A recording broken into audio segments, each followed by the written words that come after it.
12 जून को जब MBA CET का रिजल्ट आया था तब मैंने एक आरटीआई फाइल किया था रिक्वेस्टिंग सम डेटा। सिमिलरली हमारा एक स्टूडेंट रोहित ने 2 जून को एक आरटीआई फाइल किया था रिक्वेस्टिंग टॉप 20 स्टूडेंट्स का percentile in form of merit list for each of the 5 slots and this is the response from the CET cell.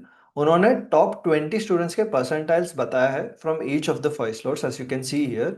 And if you see there are overall 800 percentilers all across 5 slots. इसके अलावा जो और additional merit list data है वो CET cell ने इसमें share नहीं किया है, citing section 8D 8E and 2C of RTI Act where they cannot share requested information as it constitutes to third party information and data held in fiduciary capacity. Hence they have only enclosed top 20 merit list candidates from first 5 sessions of this examination only.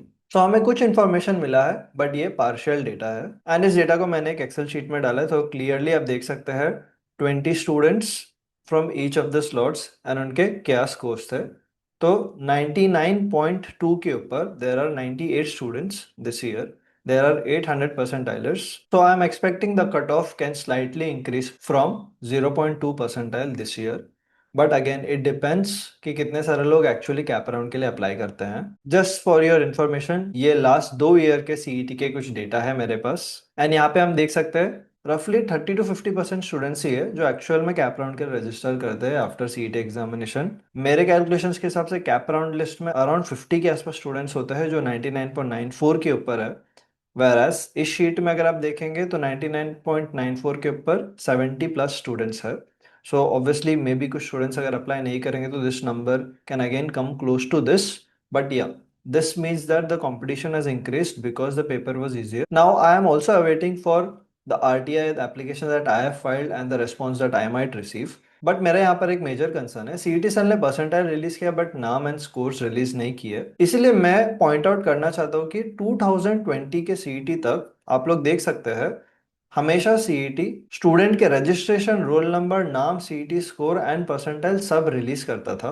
तो 2020 के बाद इन्होंने ये बंद कर दिया, which definitely they should start again because it will help in creating more transparency. You can see every student's name, how much they scored and their percentile and not only the top 20 students but all of the 1+ lakh students जिन्होंने CET examination दिया, सबका यहाँ पे name, score and percentile यहाँ पे देख सकते हैं। तो मेरे आरटीआई पे जो रिस्पॉन्स आएगा उसमें मैं डेफिनेटली ये फ्लैग करने वाला हूँ कि बिकॉज सीईटी सेल ट्रांसपेरेंसी के लिए पहले डेटा रिलीज करता था तो उसको अभी भी रिलीज करना चाहिए। ये जो प्राइवेसी एक्ट्स उन्होंने साइट किए हैं in the information in the RTI response, ये प्राइवेसी एक्ट्स तो 2020 या उससे पहले भी थे।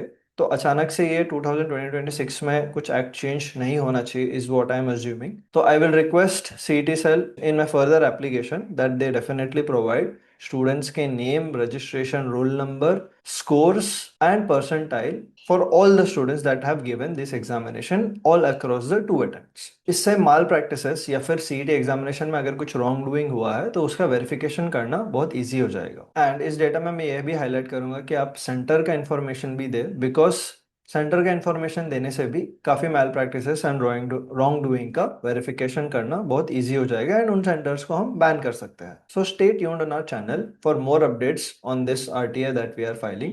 एंड आपके क्या कमेंट्स है सीईटी सेल का रेस्पॉन्स एंड हमारे क्वेश्चंस को लेके, आपका क्या ओपिनियन है प्लीज कमेंट सेक्शन में हमको बताइए।